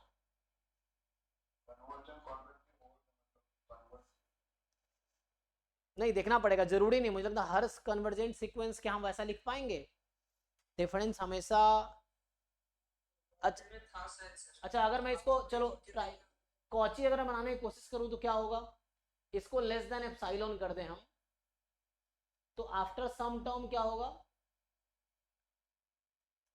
इसमें तुम लिखते जाओगे तो एंड में a2 माइनस a1 कोई फाइनाइट नंबर अगर आ गया, अच्छा ठीक है मैं इसको देखता हूँ ना, कन्वर्स के लिए थोड़ा प्रूफ देखता हूँ, जैसे हमने अभी लिखा है, अब यही लिखा ना यहाँ पे, सर बात तो अच्छा देखता हूँ रुको, तो यहाँ से अगर हम देखूँ कि an+2 माइनस an+1, जैसे अभी मैं यहाँ से स्टार्ट करता हूँ, या जो पहले लिखा था अगर वही लिखना है तो आ जाएगा ना। So an+1 minus an less than equal to k time an minus an-1 less than equal to k square time an-1 minus an-2, चलता रहेगा, मतलब वही चीज़ मैं रिपीटेडली यूज़ कर रहा हूँ। तो यहाँ से क्या आ जाएगा an+1 minus an and this, और इसको फ्रिक्वेंटली आप यूज़ करेंगे तो आ जाएगा लेस देन इक्वल टू वो जो क्वांटिटी है an plus 1 minus an is less than equal to क्या आ जाएगा,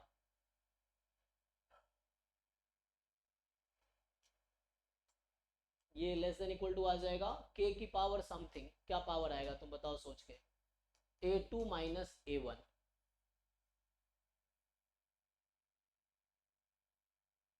कोई बता सकता है? ये जो रिकर्सन मैं यूज कर रहा हूं इसके हिसाब से k की पावर यहाँ क्या आनी चाहिए, सोच के बताओ। नहीं, मैक्स क्यों होगा, कोई फिक्स नंबर आएगा। जैसे यहाँ जब an माइनस an माइनस 1 तो पावर कितना है 1 है, जब यहाँ an minus 1 minus an minus 2 है पावर कितना है 2 है, तो रिलेट कर पा रहे हो। तो बताओ यहाँ a2 माइनस a1 है तो क्या होना चाहिए,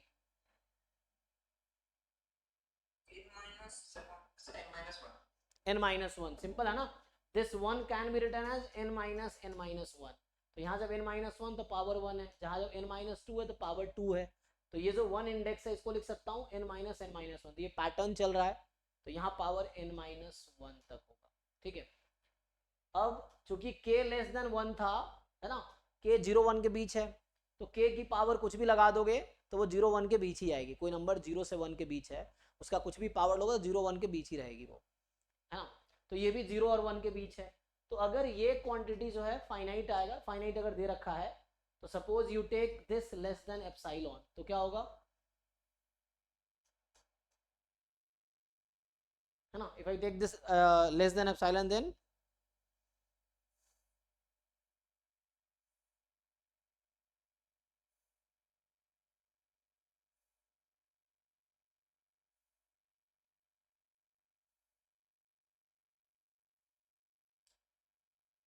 तो क्या हम कॉची को ऐसा बोल सकते हैं an minus 1 minus an less than epsilon होगा तो कॉची बोलेंगे, ऐसा बोल सकते हैं। मतलब दो कंसेक्यूटिव टर्म के बीच का डिफरेंस बहुत कम है, कैन वी से इट इज कॉची सीक्वेंस।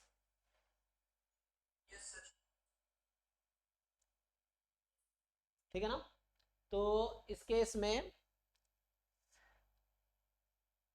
फिर तो ये कॉची भी हो जाए अगर मैं बोलूं कि, है ना, for all epsilon more than 0 there exist, मान लो कोई नंबर है m ले लो, है ना, या कुछ नया लेना है तो उस तरह से, सो कुछ नया नंबर ले सकते हो, तो देयर इज m, मान लो m natural number such that an plus 1 minus an, तो ये तो लेस देन है ना एप्सिलॉन, इसे तो फाइनाइट नंबर आ जाएगा ना, बट ये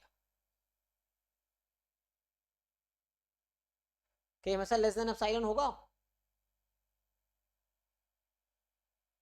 तो इसको मैं लेस देन एप्सिलॉन कर दूंगा, ये कोई फाइनाइट नंबर है।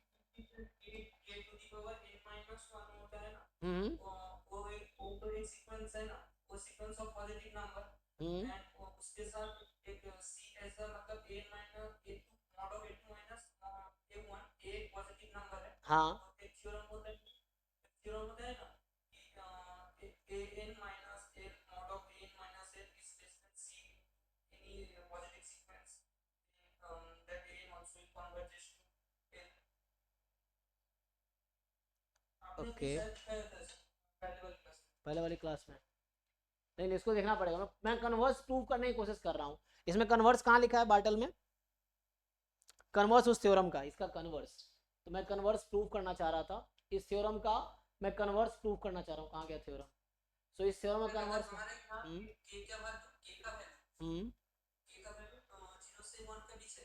ओके, मतलब वो k तो 0 पे कन्वर्ट कर रहे हैं ना, अच्छा k की पावर n 0 पे कन्वर्ट कर रहा है, हाँ तो k पे जा रहा है और उसके साथ एक पॉजिटिव रियल नंबर मल्टीप्लिकेशन है। हाँ, तो एक थ्योरम होता है ना कि an minus a mod of an minus a is less than c into any ba such that bn is a positive sequence हाँ and that converges to 0, then that sequence also converges। हाँ, last class में लिखाया था वो theorem कि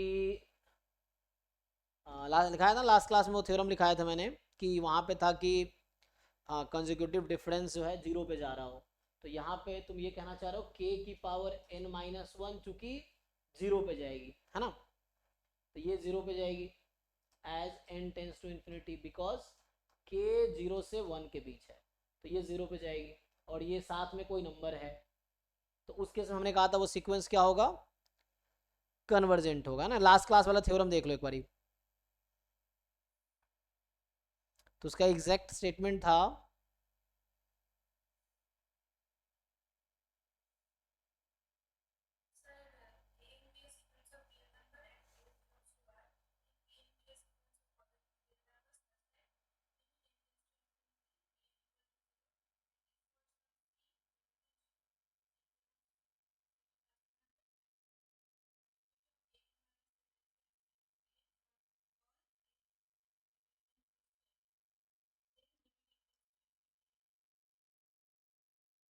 तो वहां का n plus one minus n था या एम माइनस एन था,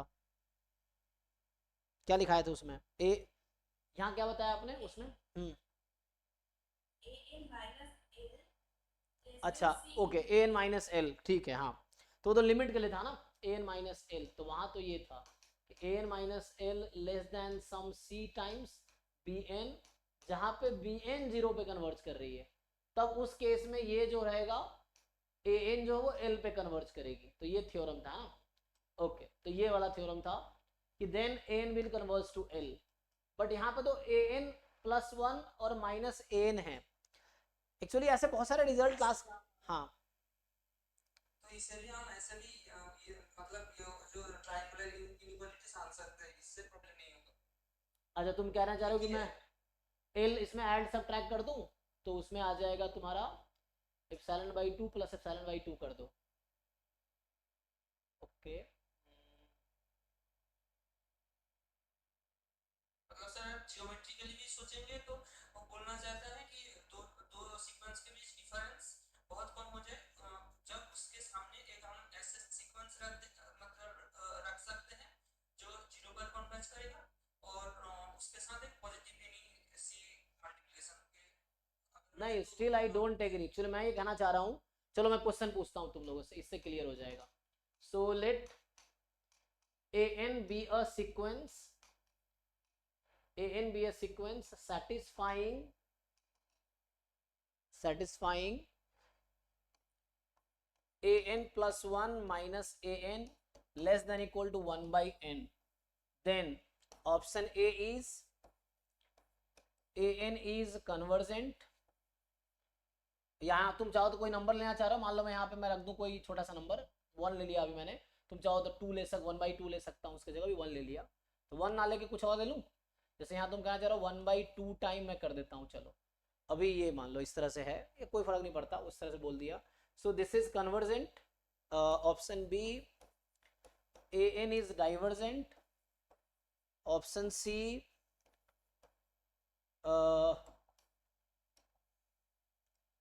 नाइदर कन्वर्जेंट, या ऐसा बोलूं कि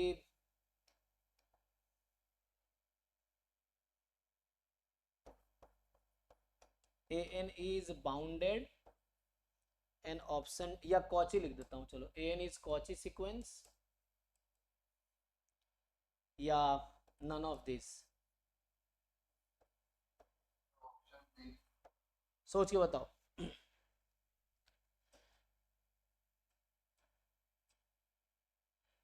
या मैं ऐसा, कन्वर्जेंट एंड पॉजिटिव।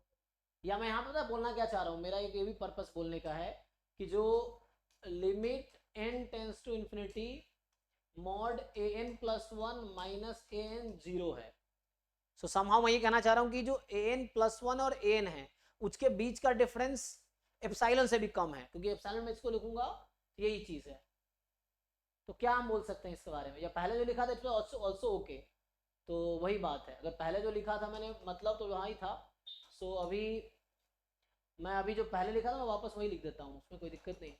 सो अच्छा ये फेल हो जाएगा बीच में, सो पहले जो लिखा था मैं वो लिख देता हूँ कि जैसे मान लो अभी A N plus one minus A N less than 1 by N, अभी इसके बारे में सोचो, चलो इतना ही लिखता हूँ, तो क्या कह सकते हो तुम? पॉजिटिव होगा और कन्वर्जेंट होगा। पक्का? 0 पर कोई गारंटी नहीं दे सकते, बट अगर लेस देन होगा तो 1/n से होगा, मतलब कोई सीक्वेंस जो 0 पे कन्वर्ज होगा। क्या होगा?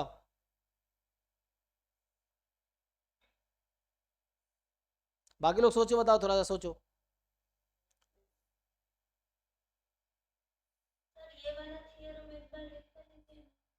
कौन सा पिछला वाला? नहीं नहीं, ये तो हम प्रूव कर रहे हैं, तो इसका कुछ नहीं भी कंक्लूजन नहीं निकला है। ये हमने लिखा था कॉन्ट्रैक्टिव सीक्वेंस है, और अभी हमने ये कहा कि जो सीक्वेंस कॉन्ट्रैक्टिव सीक्वेंस होगा वो कन्वर्जेंट होगा। अभी हम लोग क्या ट्राई कर रहे हैं कि उसका कन्वर्स ट्रू है क्या, कोई कन्वर्जेंट होगा तो क्या कॉन्ट्रैक्टिव होना जरूरी है? सो आई डोंट थिंक सो, इसमें बुक में डायरेक्टली लिखा भी नहीं है इसने क्लियरली। लिखा है देख के बताओ भाई, अगर लिखा है तो। अभी तुम इसके बारे में बताओ।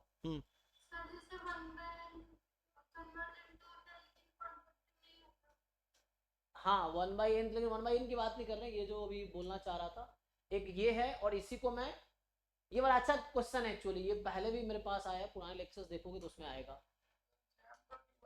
PYQ है, नाइस, चलो फिर तो और बढ़िया बात है। चलो ये है हमारे पास, ये है, चलो एक तो ये है, कि ये है। अब बताओ इन दोनों का आंसर क्या होगा? एक में 1 बाई, दूसरा वाला कौची होगा, है ना, कन्वर्जेंट। पहला वाला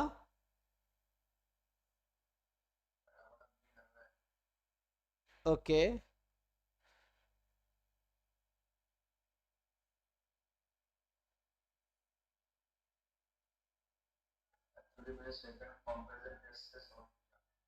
ओके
फिर ऑन हो गया, अरे तो बड़ा बड़ी समस्या है ये। तो उसको डिस्कनेक्ट करके फिर ज्वाइन करो, सबके साथ इक्वल नहीं है, सबके साथ हो रहा है क्या ऐसा? हाँ भाई ना, तो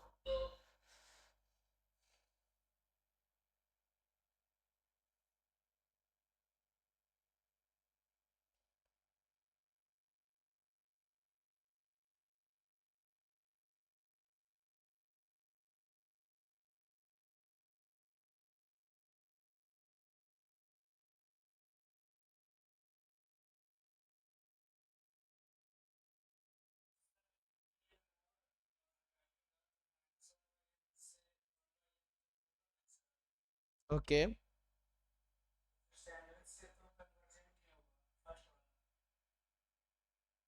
फर्स्ट वाला ओके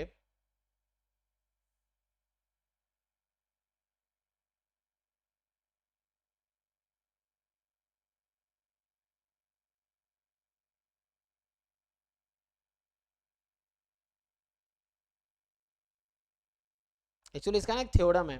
थ्योरम क्या है बताओ भाई, जो आंसर जैम PYQ कह रहे थे, सोहम बताओ तुम्हें थ्योरम, ये थ्योरम याद है इसका, क्या थ्योरम है? तो इसमें क्या होगा, यहाँ पे एक्चुअली अगर दोनों तरफ सीरीज लगा दोगे तो क्या होगी?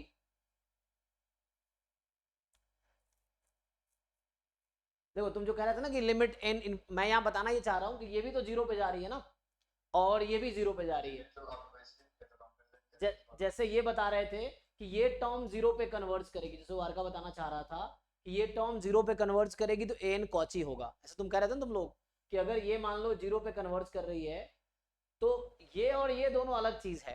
मैं ये बोलना चाह रहा हूँ, यहाँ पे अगर ऐसा होगा तो ये कन्वर्जेंट होने की गारंटी है। देखो यहाँ मैंने लिखा था ना an minus L less then c time bn, जहां bn की लिमिट 0 थी, कल वाला थ्योरम जो था, मैं उसको एक बार फिर से लिखता हूँ, ऐसा है एंड ऐसा है, देन ऐसा होगा। लेकिन सोचो सेम थ्योरम मैं ऐसा लिखूं कि bn 0 पे कन्वर्ज कर रही है and an+1 minus an less then c time bn है, then an may not be convergent।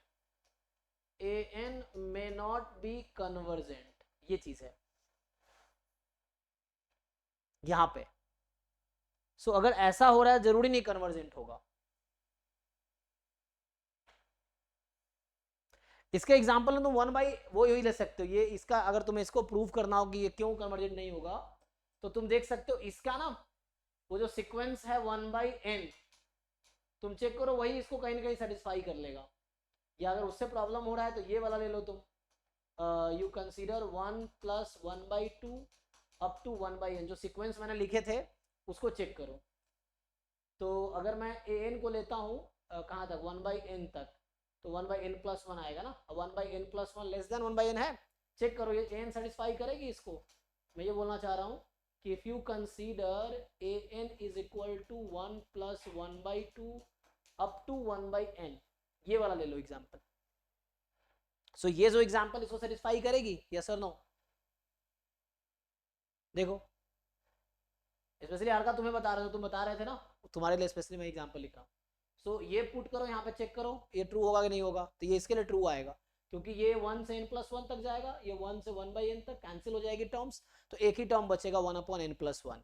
और 1/n+1 क्या छोटी है 1/n से? यस, क्योंकि n+1 लार्जर है n से, सेटिस्फाई कर रहा है। अब बताओ इसके बारे में।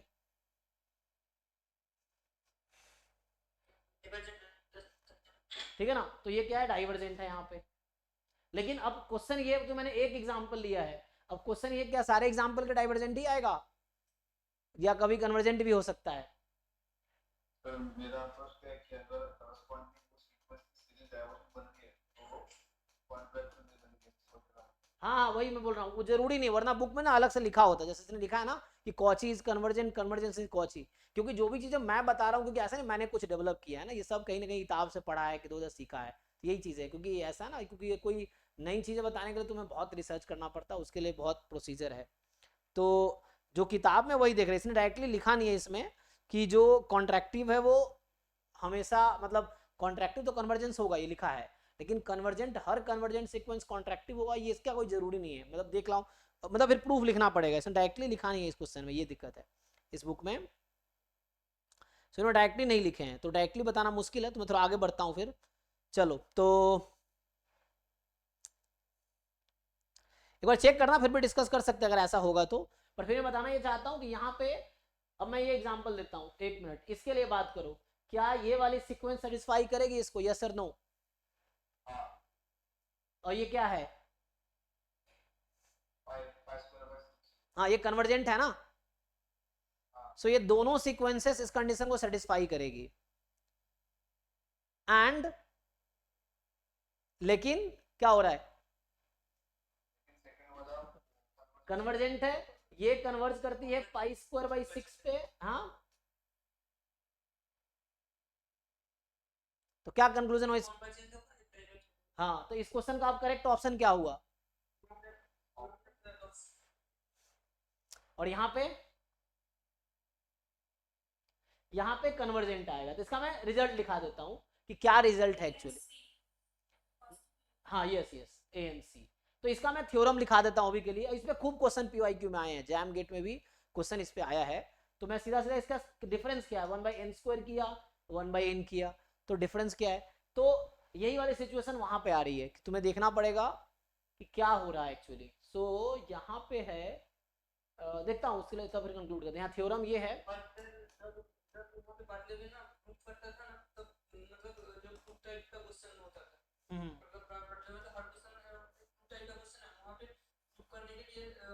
वेबसाइट में दिख रही थी, तो वहाँ पे इस रिजल्ट को यूज किया कि an+1 - an mod ऑफ जैसे अगर कोई सीक्वेंस c टाइम्स bn है जो bn 0 पे कन्वर्ज कर रहा है, तो वो an भी 0 पे, मतलब कन्वर्जेंट। तो ये तो ऐसे तो काउंटर एग्जांपल आ गया तुम जो कह रहे हो उसका, ये भी तो bn है। मान लो ये मेरा bn है एग्जांपल के लिए, suppose this is bn, then है ना, ये काउंटर एग्जांपल आ गया। तो वहां कुछ और है, मैं बताता हूँ वो क्या है। जो बता रहे तुम पढ़े ठीक हो, वहां पे थोड़ा सा अलग है, क्योंकि वो उसका ये काउंटर एग्जांपल है कि यहाँ ये भी 0 पे जा तो रही है लेकिन ये कन्वर्जेंट तो नहीं है, 0 पे जा रही है तो। सो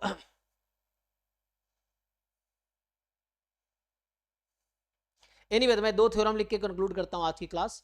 सो बाकी पढ़ना थोड़ा और मैं भी देखता हूँ अगर ऐसा कुछ कन्वर्स मिलता है तो। इसमें डायरेक्ट नहीं लिखा जहाँ तक मुझे दिख रहा है ना, कि डायरेक्ट यहाँ तो नहीं लिखा है।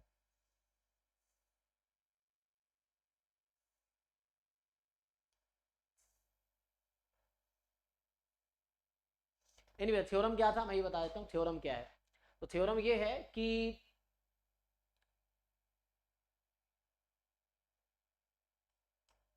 A N be a sequence of real numbers, ठीक, सच दैट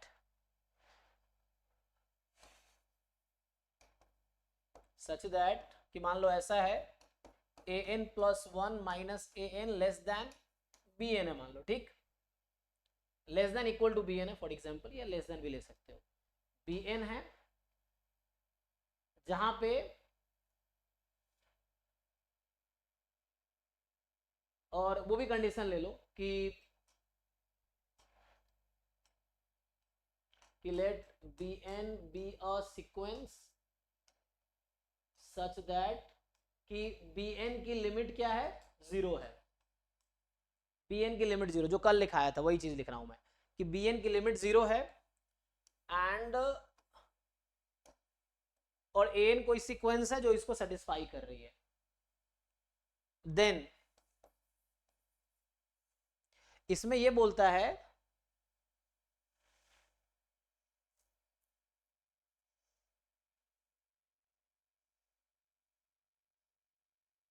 कि तुम क्या बोल सकते हो, if summation b n is, जो समेशन बी एन है वो अगर summation b n, series b n की बात कर रहा हूं मैं, कि series b n n from 1 to infinity is convergent, या बोलो फाइनाइट है, इसका सम फाइनाइट है, इज कन्वर्जेंट, देन अब ये सीरीज कन्वर्जेंस यूज कर लिया, देन जो ए एन होगा ये कॉची सीक्वेंस होगा, कॉची मतलब कन्वर्जेंट होगा एक्चुअली, सो ये कन्वर्जेंट होगा। एक तो ये है और रिजल्ट ये है यहाँ पे। दूसरा पार्ट इसका ये हो गया कि if series of b n n from 1 to infinity is divergent, अब इस पे क्वेश्चन आता है, then nothing can be said, तब तुम कुछ नहीं बोल सकते, नथिंग। सर डाइवर्जेंट के लिए तो सर पीछे वाला कंडीशन चाहिए, सामने वाला कंडीशन नहीं चाहिए। जैसे मतलब एन और एक सीरीज बी एन है, हाँ, तो ये बी एन है मेरा, बी एन है हाँ, ना, तो ए N less than equals to B N, तो बी एन अगर डाइवर्जेंट है तो ए एन तो मे नॉट बी डाइवर्जेंट ना। नहीं नहीं, तुम गलत यूज कर रहे हो, मैंने डिफरेंस को लेस देन बी एन लिया ना, ए एन बी एन को थोड़ी कंपेयर कर रहे हैं, we are comparing this difference with b n, समझे नहीं तुम? हम तो सीक्वेंस की बात कर रहे हैं, हम यहाँ पे किसकी बात कर रहे हैं, सीक्वेंस की, और ये क्या है, सीरीज की। तुम समझो फिर से, पहले क्वेश्चन में तुम्हारा बी एन क्या था, 1/n था, दूसरे क्वेश्चन में तुम्हारा बी एन क्या है, 2 क्वेश्चन लिखा ना मैंने, 1/n², तो सीरीज 1/n और सीरीज 1/n², कौन सा वाला कन्वर्जेंट है,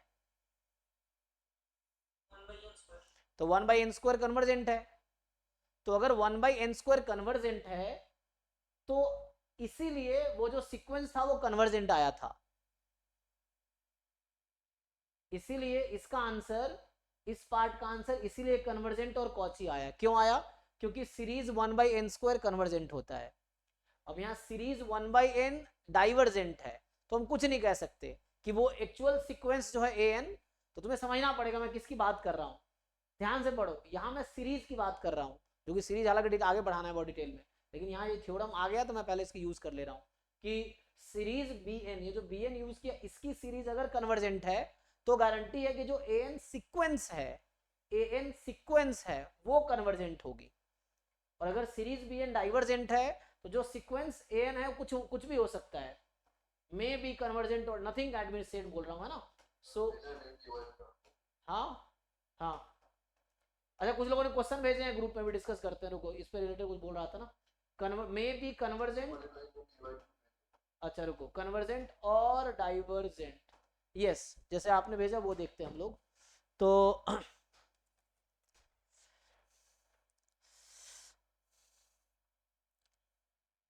ठीक है, तो आपने ये भेजे हैं, हाँ जैसे ये क्वेश्चन है एग्जैक्टली देखो अब, तो हाँ यहाँ पे इसने एग्जैक्टली इक्वल लिख रखा है डिफरेंस को, है ना। ओके, तो तुमने कोई क्वेश्चन इसने ना भेजा है, ग्रुप में जाओ तो भेज दो इसको, देख सकते अभी डिस्कस कर सकते हो तुम। तो इसको अगर डिस्कस करोगे, है ना, तो देखो मैं काव्या वाले में इसको स्क्रीनशॉट वो क्रॉप करके भेज देता हूँ। तो इस क्वेश्चन को जरा समझो, यहाँ पे क्या बोल रहा चाह रहा है, ठीक है ना। ये देखो क्वेश्चन मैंने एकलव्य में एक भेजा है, तो इसमें क्या है, क्वेश्चन पढ़ो आपको समझ आ जाएगा यहाँ पे क्या हो रहा है, और इस थ्योरम से रिलेट करो, इस थ्योरम से उसको रिलेट करो, इस थ्योरम से। हालांकि मैंने लेस देन के लिए बात किया है, तुम इक्वल टू के लिए बात करो तो भी कोई दिक्कत नहीं है ना। तो इक्वल को लेस देन इक्वल टू भी तो लिख सकते हैं हम लोग, फिर उस पर दिया है। ठीक है ना। तो इस वाले थ्योरम से इस ऑप्शंस को देख के बताओ, तो an माइनस an प्लस 1 का डिफरेंस 1/2n प्लस 1 के इक्वल है, तो दोनों तरफ सीरीज लगा दो।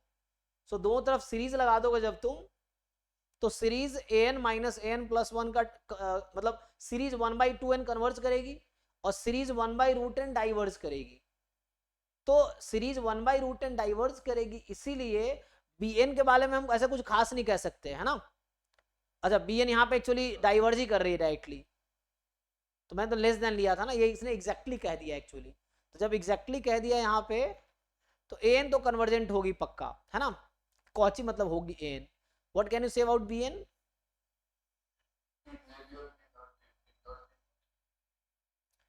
सो bn did not be Cauchy से, मतलब बी ऑप्शन करेक्ट हो गया ना इसका।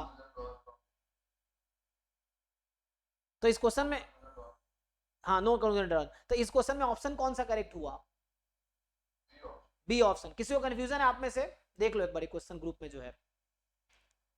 सर जी आप जो बोल रहे थे, तो वो तो मतलब इक्वल्स टू के लिए ट्रू नहीं है, जो सीरीज के लिए बोला ना इक्वल्स टू के लिए, बट जो तो दिया हुआ होता है वो स्ट्रिक्टली लेस देन होता है। हाँ हाँ, तो अगर उसका कन्वर्जेंट है तो ये भी तो कन्वर्जेंट हो जाएगा ना। तो दोनों तरफ सीरीज लगा दो, इसमें भी दोनों तरफ सीरीज लगा दो, लॉजिक वहीं से आएगा, दोनों तरफ ना सीरीज लगा दो। इनफैक्ट मैं ऐसे बोल रहा हूँ, इस थ्योरम को मैं दूसरे तरीके से भी लिख सकता हूँ, देखो ऐसे लिख देता हूँ, इसी थ्योरम को तुम जो कहना चाह रहे हो उसके हिसाब से लिख देता हूँ मैं। तो ऐसा होगा, late an be a sequence such that कि mod of an plus 1 minus an इसकी series, this is convergent, then this is convergent, ठीक। इसी का वैसे भी वो कंडीशन हाँ वैसे भी सेटिस्फाई करेगा ना। जैसे देखो मैंने कहा था तुम दोनों तरफ सीरीज लगा दो, चलो यहाँ भी सीरीज लगा दो, यहाँ भी सीरीज लगा दो, अप्लाई बोथ साइड समेशन, ठीक। तो अगर ये वाला कन्वर्जेंट है, ये तो कन्वर्जेंट हो गया, तो जब लार्जर टर्म कन्वर्जेंट है तो स्मॉलर तो कन्वर्जेंट ही होगा, तो इसकी सीरीज कन्वर्जेंट हो जाएगी। हाँ सर यहाँ पे डाउट नहीं है, मेरा मतलब डाउट है आप जो काउंटर एग्जांपल दिया था ना, हाँ हाँ अच्छा वहां पे ओके, वहाँ पे इक्वल्स टू के लिए था, स्ट्रिक्टली लेस देन के लिए तो नहीं ना। नहीं है नहीं, तो हम कुछ ऐसा ले लेंगे ना, तुम अगर इसको गलत दिखाना है, मतलब इक्वल टू लाना है तो वो भी हो जाएगा। कैसे हो जाएगा? तो मैं यहाँ एक टर्म कम कर दूंगा, 1/n-1 तक ले लूंगा तो भी हो जाएगा। अगर इक्वल टू है तब भी कर देते, देखो मैं इक्वल टू कर देता हूँ तो उससे भी दिखा देता, हो जाएगा कोई दिक्कत नहीं। अभी देख लो दूसरा क्या कहता हूँ, यहाँ पे है लेट सेम थ्योरम कि an be a sequence such that कि series an plus 1 minus an n from 1 to infinity, इसका ऑफिशियल आंसर की देख लेना क्या कह रहा है।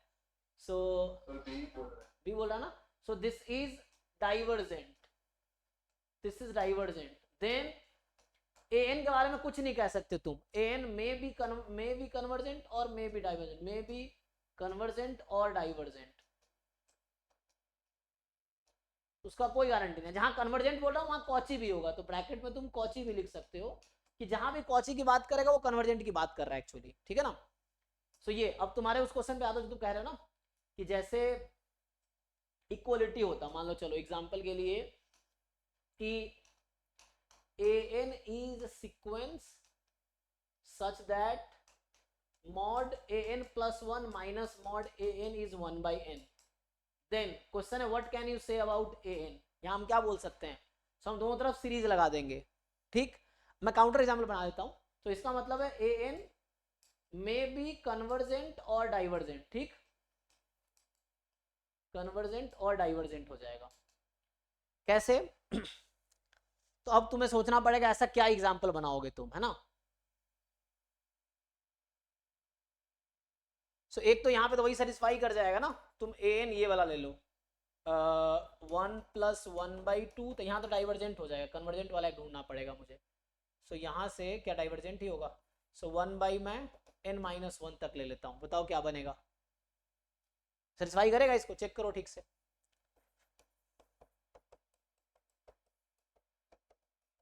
नाउ चेक कि इन दोनों का डिफरेंस लेंगे तो क्या इन दोनों का डिफरेंस ये 1/n आएगा, आया ना, चेक कर लो,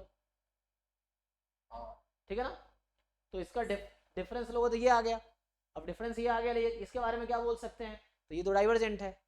अब कोई और सीक्वेंस ऐसा मिलेगा क्या जहां पे ये डाइवर्जेंट होगा, जहां पे अच्छा वो कन्वर्जेंट वाला मिल जाए, ऐसा कोई जहां डिफरेंस ये आ जाए 1/n लेकिन खुद डाइवर्स कर रहा हो, मिल जाएगा ना, देखो तो 1/n minus 1/n अच्छा एक मिनट, तो आप कह रहे हो कि मैं an लूँ 1/n माइनस 1/n+1 ऐसा, लेकिन मुझे ऐसा बनाना है कि कन्वर्जेंट हो जाए। अच्छा देखो एक करके एक बार, सो an+1 लेंगे, सो 1/n+1 ये हो गया ना, ज्यादा हो गया, हमें डिफरेंस लेना है, डिफरेंस में क्या कटेगा,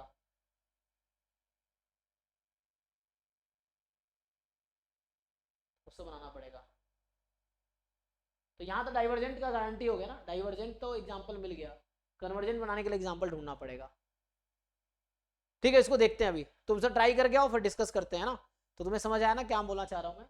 तो तभी फाइनली मैं आता हूँ आज क्या डिस्कस किया हमने, तो हमने आज फिर जस्ट कॉची सीक्वेंस डिस्कस किया है, उससे रिलेटेड कॉची सीक्वेंस, फिर कन्वर्जेंट सीक्वेंस का रिलेशन देखा, कुछ एक थ्योरम लिखाया था, बाद में कॉन्ट्रैक्टिव सीक्वेंस डिस्कस कर रहे थे, फिर उस पर ज़्यादा डिस्कशन ही हो गया, तो उस पर कुछ क्वेश्चन हमने देखे हैं।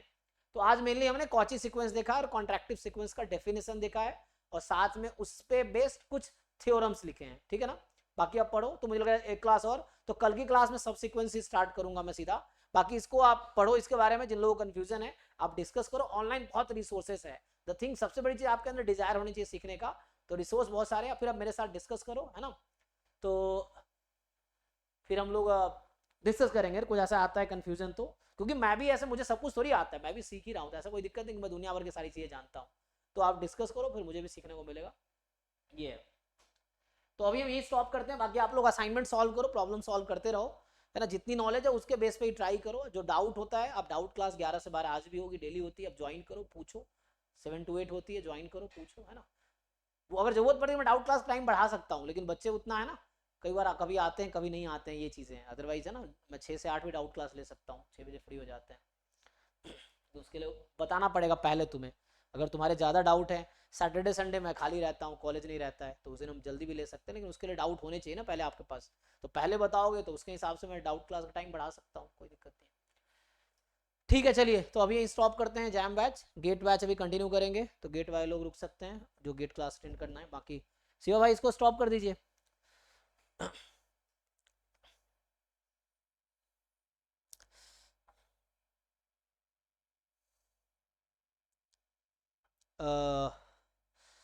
इसको रिकॉर्डिंग स्टॉप कर दीजिए, मैं